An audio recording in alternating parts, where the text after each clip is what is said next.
जंग पर इस वक्त एक और बड़ी खबर आई। यूएई के फुजेराल ऑयल प्लांट में आग लग गई। ईरानी ड्रोन का मलबा गिरने के बाद यहां पर आग लगी। आसपास के इलाके में धुएं का गुबार उठता हुआ दिख रहा है। ये देखिए, ये है ऑयल प्लांट, ये फुजेरा ऑयल प्लांट है जहां पर बताया जा रहा है कि ईरानी ड्रोन है। ईरानी ड्रोन का मलबा जिसे हवा में नष्ट किया गया, लेकिन जो मलबा ऊपर से नीचे गिरा वो सीधे जाकर के ऑयल प्लांट में गिरा और उसके बाद वो ऑयल प्लांट कैसे धधक रहा है आग के शोलों में, ये आप देख सकते हैं।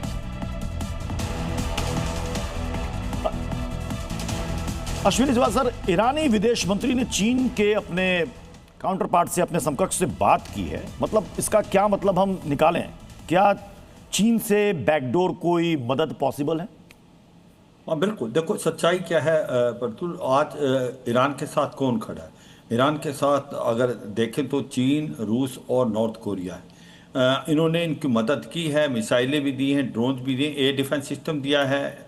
चीन ने इनको HQ-9B और HQ-15 और इसी प्रकार से S-300 जो है रूस ने दिया। मगर आज की तारीख में रूस यूक्रेन की लड़ाई में उलझा हुआ है, वो ज़्यादा इसकी कोई हेल्प नहीं कर सकता। चीन है, उसका फोकस ताइवान की तरफ है, मगर वो मदद करने की कोशिश करेगा। अभी भी वो स्टेटमेंट जो है वो पास कर रहा है ईरान के पक्ष में और ये कह रहा है ईरान के पास न्यूक्लियर हथियार नहीं है, और रूस भी यही कह रहा है कि ऐसा कोई प्रूफ नहीं है कि वो उसके न्यूक्लियर हथियार बनाने के बहुत करीब था। रियल टाइम इंटेलिजेंस जो चीन है अपनी सैटेलाइट, जो स्पाई सैटेलाइट है उसकी मदद से पिन पॉइंट दे रहा है। तभी ये कह रहा है कि हम नेतन्याहू को टारगेट करेंगे। मुझे लगता है कि हो क्या रहा है कि अब जो क्या करेगा ईरान ने पूरे मिडिल ईस्ट में जो ये कंट्री जिसके पर भी बेसिस थी उनको टारगेट करके क्या कर दिया, इकोनॉमी हिट की है। ये प्रेशर डालेंगे अमेरिका। बिल्कुल साहब, मैं लौटूंगा आपके पास। इस वक्त लेबनान से बहुत बड़ी खबर आ रही है। लेबनान में मारा गया इजरायली ड्रोन को मार गिराया गया।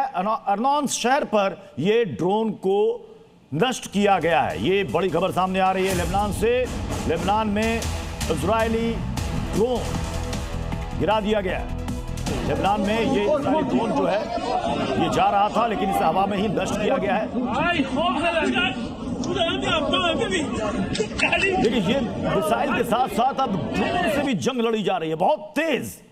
ईरानी ड्रोन भी भेजे जा रहे हैं इजराइल की तरफ से भी ड्रोन भेजे जा रहे हैं और उसको हवा में ही एयर डिफेंस सिस्टम इंटरसेप्ट करके हवा में ही नष्ट कर रहा है। और ये देखिए, हवा में जब उसे नष्ट किया गया उसका मलबा गिर रहा है। और कई जगह देखा हमने, जैसा कि अभी हमने आपको खबर दिखाई थी कि कैसे एक ऑयल प्लांट में गिरा उसका मलबा और वहां पर आग लग गई। मैं खबर आगे सर आपके पास आऊंगा।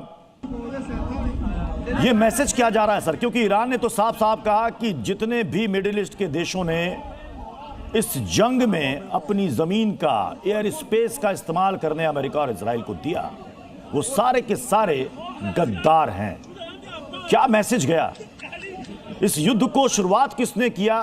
कौन अपनी हुकूमत चलाना चाहता था? क्या मैसेज गया अमेरिका और इजराइल के लिए?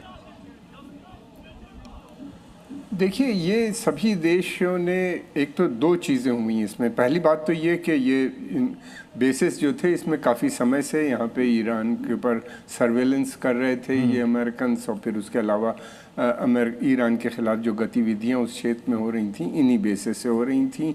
और इन बेसिस का इस्तेमाल पहले भी हो चुका है, जून की वॉर में भी। तो इसलिए इसके लिए पहले से कह चुके थे कि हम इसको टारगेट करेंगे। दूसरे अरब भी बहुत नाराज़ हैं अमेरिकन से। अमेरिकन ये कह रहे हैं कि हमने आपको ये बेस दिए, इसलिए दिए था कि आप हमको प्रोटेक्ट करेंगे, लेकिन जब युद्ध का समय आया तो आप बेस छोड़ के चले गए हो। सऊदी क्राउन प्रिंस बहुत नाराज़ हैं इस बात से। इन लोगों ने बिलियंस ऑफ डॉलर इसमें खर्चा किए, जो ध्वस्त कर दिया ईरान ने इसको। लोग तो नहीं रहे होंगे अमेरिकन ज़्यादा वहाँ पे, लेकिन इक्विपमेंट जो थे, राडार्स जो थे, वो कई बिलियन डॉलर के थे, कई 100 बिलियन डॉलर इन सब देशों का जोड़ा जाए, जिसको ईरान ने बर्बाद कर दिया, जो काफ़ी समय लगेगा दोबारा से बनाने में। फिर उसके अलावा ये भी है कि एक तरफ तो ईरान इनको तोड़ रहा है, दूसरी तरफ ईरान की एक मैसेजिंग है। आम जनता जब इन बेसिस पे अटैक होता है तो अरब जनता भी खुश हो रही है। अरब जनता ये समझती थी, अभी तक जानती है कि ये बेस जो है ये अमेरिकन है। Anti American sentiment Arab world में बहुत स्ट्रांग है, गाजा को लेके खास तौर से। ये बड़े पॉइंट की ओर इशारा कर रहे हैं सर कि एंटी अमेरिकन सेंटिमेंट जो है वो बढ़ता जा रहा है।